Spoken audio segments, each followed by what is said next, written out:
Hi guys, welcome to my masterclass. So as an introduction, I think it's very important for us to really dive into the words because it's everywhere on the news, artificial intelligence, ChatGPT, OpenAI, GPT, but trust me, after talking about it for more than a year, after giving lectures around the world, very few people actually know the words and their meanings.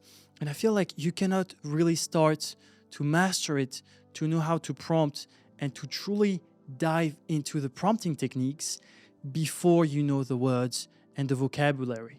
So don't worry, it's gonna be easy peasy.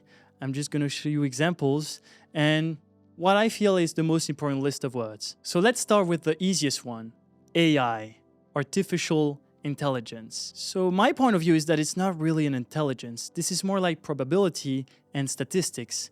Basically, it is a model that is trained to tell you the most possible words or the next most possible pixel to generate an image or a piece of text. So can we actually say it is intelligence? I'm not sure. Even if it's trained on a lot of data, if you wanted to have the same level of data as a human being, well, you would need a whole full lot of data, and that's for the best. I remember Yann Lequin, a known scientist, said that actually the models that are trained right now is about the same amount of information as a 4 to 5 years old. So don't worry, it is not an actual intelligence. It is more a very powerful probability and statistic machine that will help us brainstorm, write, create images, or even do videos sometimes. Number 2, LLM and GPT.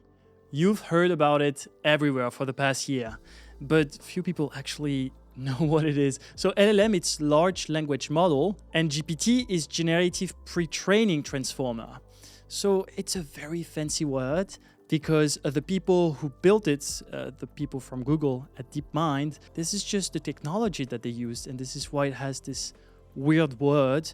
But basically, this is the statistics and probability I used to tell you. It is now known as AI, but basically it is generating text based on a set of data.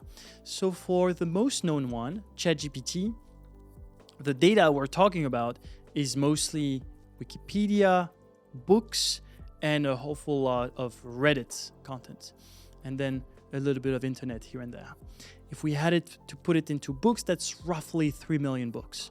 In terms of LLM, you have different one. I'm going to start with the one you all know, ChatGPT. So basically, why is it ChatGPT? You know what's GPT? It generates text with probability with a set of data from before. And the idea of OpenAI was that ChatGPT could be a GPT you could have a chat with. So instead of having just a result, you can even discuss about the results. Maybe saying, hey, this is not exactly what I meant, or maybe even go deeper. Like, okay, this is exactly what I meant. Can we actually do some follow-up and go even deeper with my request? So this is why they made ChatGPT in November 2022. And it was the first time it was open to the public. You also have other LLM like Claude from Anthropic or Gemini from Google. And then you have Poe, Perplexity, Mistral, Llama from Facebook. But the main one are ChatGPT, Gemini, and Claude. So that's the one we're going to focus on. Now, how to use those LLMs? You use prompt. Again, fancy words, but fairly simple. Basically, it's the request you send to the LLM. So, for example, when you ask, what is the capital of France to ChatGPT? This is the prompt. This is what you ask. And then you have an answer from ChatGPT. But if you go deeper with prompts, then you have what is called prompt engineering. So here again, very simple. You know you have code and people who program codes, programmers. Well, you have prompts, and prompt engineering is how to make sure your prompt gets the best results. And it is down to a science. And I've read all the academic paper around it.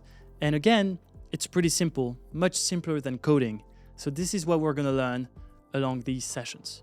Now that you know LLM and prompt engineering, you must know token.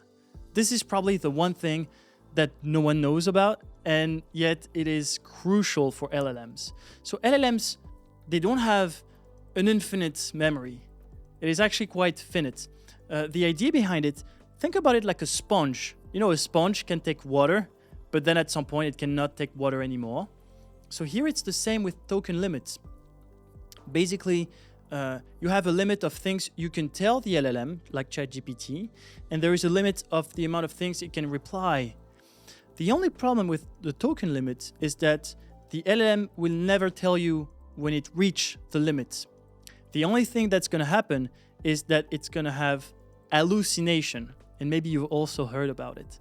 Hallucination is basically the LLM having a conversation with you, and once it's reached the token limit, it forgot the beginning. Let's say I start the chat by saying, I am Ruben Acid, and I'd like to write an article with you. And then you start having a chat with ChatGPT. You know, you have the headline, the whole articles, and you start writing more and more articles. If you reach the token limits because you said too much and it replied too much, then at some point, ChatGPT is going to forget that your name is Ruben Acid, even though you mentioned it in the very beginning. What's nice is that those LLM, those companies like OpenAI and Google with Gemini, they keep pushing the limit of token limit. Like, for example, when I started using ChatGPT, the token limit was roughly 3,000, 4,000 token. Right now, with ChatGPT, it's 128,000 tokens. And a token is roughly a word. And with Gemini, it is roughly 1 million tokens. So this is why you always need to keep an eye on the token limit on any LLM. Before we deep dive into all the prompting technique I've learned with academic papers, this is the kind of content we're going to have and we're going to go through. So for example, zero-shot prompting versus few-shot prompting, and how giving examples to the LLM gives you much better results. Then you have chain of thoughts, which is basically the step-by-step process that is so important in prompt engineering. Then you have tree of thoughts. It's a technique to brainstorm with the LLM and use it like 100 assistants. Then you have multimodality. Fairly simple. It's the idea that an LLM cannot just generate text or process text, but can also see or even watch a movie or a video.